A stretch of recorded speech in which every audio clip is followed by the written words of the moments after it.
नमस्कार दोस्तों, मैं आपका दोस्त अजीत। आज अपन पढ़ेंगे मनोविज्ञान, यानी मनोविज्ञान की शुरुआत कर रहे हैं। मनोविज्ञान एक समझने का विषय है, यानी साइकोलॉजी एक अंडरस्टैंडिंग सब्जेक्ट है। यदि आपकी इसमें समझ हो जाती है तो आपके सामने जो अप्लाइड क्वेश्चन होते हैं उनके आप उत्तर दे पाते हैं। तो देखिए, सबसे पहले तो अपन बात करते हैं कि मनोविज्ञान विषय 11वीं कक्षा से शुरू होता है। जैसे मेरे पास 11th क्लास में साइकोलॉजी रही, फिर ग्रेजुएशन में रही, फिर मास्टर डिग्री साइकोलॉजी, फिर post graduation diploma in guidance and counselling. यानी एक स्टेप बाय स्टेप साइकोलॉजी है वो सब्जेक्ट चलता गया। अब 11वीं क्लास में कोई बच्चा अपने पास आता है, मैं आपको धीरे धीरे मनोविज्ञान के विकास क्रम की ओर लेके जाऊंगा। 11वीं क्लास में एक बच्चा आता है, उससे पूछा जाता है कि आपने मनोविज्ञान विषय क्यों लिया। तो उसकी भिन्न भिन्न तरह की रुचि हो सकती है। वो बच्चा क्लास में आकर आपको बोल सकता है कि सर मैंने इसलिए लिया कि मैं स्वयं को अच्छे तरीके से जान पाऊँ, ठीक है। दूसरा वो कह सकता है कि किसी भी घटना या कोई व्यवहार के पीछे का कारण जानने में मेरी रुचि रहती है, इसलिए मैंने मनोविज्ञान विषय लिया।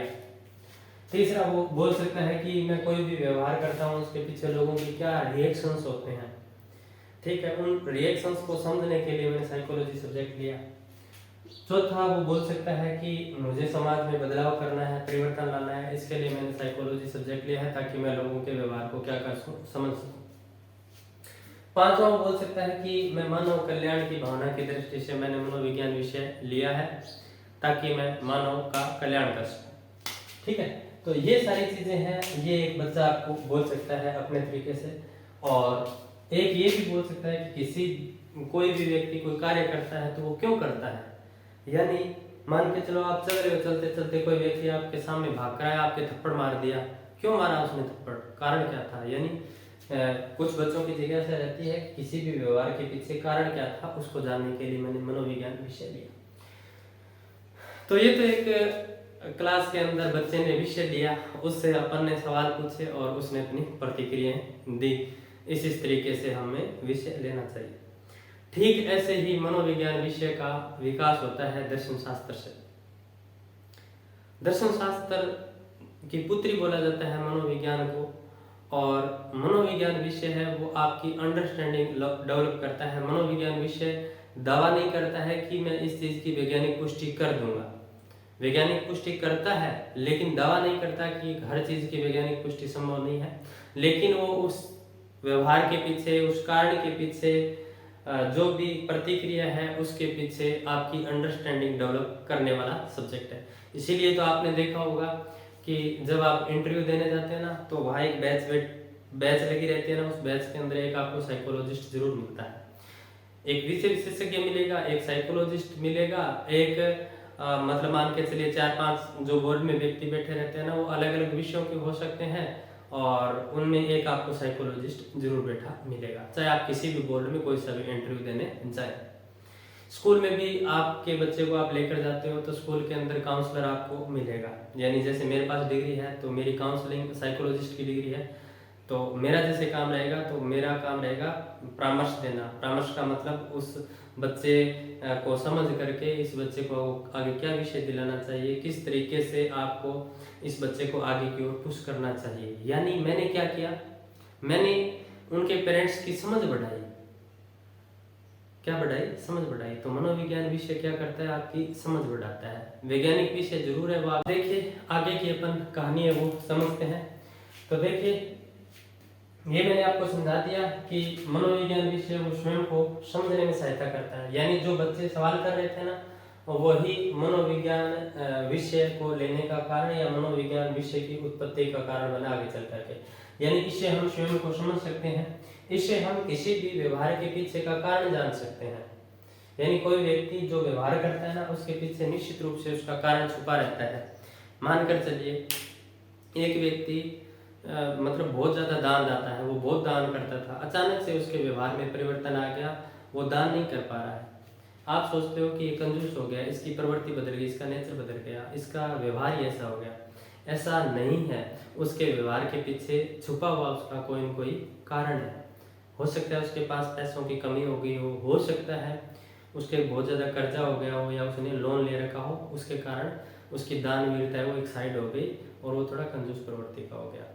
तो कोई भी व्यक्ति किसी भी तरीके का व्यवहार करता है ना, उसके पीछे निश्चित तौर पर कोई ना कोई कारण छिपा रहता है, उस कारण की वजह से वो वैसा व्यवहार करता है। अंडरस्टैंडिंग आपकी नहीं है, अंडरस्टैंडिंग देखने वाले व्यक्ति की नहीं है, वो व्यक्ति जो व्यवहार कर रहा है उसके पीछे निश्चित तौर पर कोई ना कोई क्या है, कारण छिपा हुआ है। तो ये बात होगी प्रतिक्रिया। आप किसी भी व्यक्ति के साथ या किसी भी प्राणी के साथ जैसा रिएक्ट करेंगे ना, वैसा रिएक्शन आएगा उसका। रिएक्ट का मतलब आप जैसे बिल्ली है, बिल्ली का बच्चा है, उसको आप है ना प्यार से रखेंगे ना तो वो आपके साथ प्यार से रहेगा।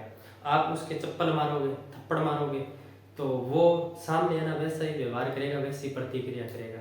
यानी आप किसी के साथ कैसा व्यवहार करते हैं, कैसा आप दूसरे के साथ रिलेशन रखते हैं ना, वैसा ही आपको रिएक्शन मिलेगा। ये तयशुदा बात है, ठीक है। इसीलिए तो बोलते हैं कि उसकी पर्सनैलिटी ऐसी है, उसका व्यक्तित्व ऐसा है, तो वो सारी चीज़ें इसी के अंतर्गत आती है। परिवर्तन और कल्याण बिल्कुल मनोविज्ञान विषय है। इससे परिवर्तन और कल्याण होता है, एक बदलाव लाया जा सकता है, लोगों की धारणाएं बदली जा सकती है, लोगों की मानसिकताएं बदली जा सकती है, आप में समझ विकसित की जा सकती है। तो ये सारी चीज़ें भी इसके अंतर्गत होती है। और कोई भी व्यक्ति जो व्यवहार करता है ना, उसके पीछे वो क्यों करता है, तो उसके पीछे कोई न कोई कारण जरूर रहता है। जैसे 11th क्लास में एक एग्जाम्पल दे रखा था मेजर अहलूवालिया का। ये मेजर अहलूवालिया है, ये भारत पाक का युद्ध हुआ था ना, तब इनको लकवा मार गया, फिर भी ये ना माउंट एवरेस्ट पर चढ़ गए। सोचिए, इनको लकवा मार गया फिर भी ये माउंट एवरेस्ट पर चढ़ गए। तो इनके पीछे कौन सी शक्ति ने काम किया कि मतलब ये इतने प्रेरित हुए कि ये मतलब माउंट एवरेस्ट के ऊपर चढ़ गए। ऐसे ही कई व्यक्ति ऐसे होते हैं जो गाने सुनते सुनते याद कर लेते हैं, यानी शोरगुल होता है और उनकी चेतन शक्ति, उनकी ध्यान पावर इतनी अच्छी होती है कि वो उस शोरगुल में भी याद कर लेते हैं, गाने सुनते सुनते भी याद कर लेते हैं। कई लोगों को है ना बिल्कुल भी शोर पसंद नहीं होता, और मैं ऐसे टिक टिक ऐसे मार रहा हूँ तो भी है ना कई लोगों के ऐसे होती है कि टिक टिक टिक टिक क्यों कर रहा है। और कई लोग है ना बहुत ज़्यादा शोरगुल होता है तो भी याद कर लेते हैं, उसमें भी अपना ध्यान पावर है, वो अटेंशन पावर है, वो अच्छे रख पाते हैं। तो इन सब चीज़ों का अध्ययन है वो मनोविज्ञान विषय के अंतर्गत है वो किया जाता है। इससे अगले वीडियो के अंदर अपन बात करेंगे कि मनोविज्ञान है वो दर्शन शास्त्र से निकलने के बाद उसका विकास है वो किस प्रकार से हुआ था। सबसे पहले मनोविज्ञान है वो आत्मा के विज्ञान के रूप में रहा, और उसके बाद मन के विज्ञान के रूप में रहा, देन वो चेतना के विज्ञान के रूप में रहा, उसके बाद आधुनिक यानी वर्तमान समय में व्यवहार के विज्ञान के रूप में है। तो उसके बारे में अपन चर्चा करेंगे नेक्स्ट वीडियो में।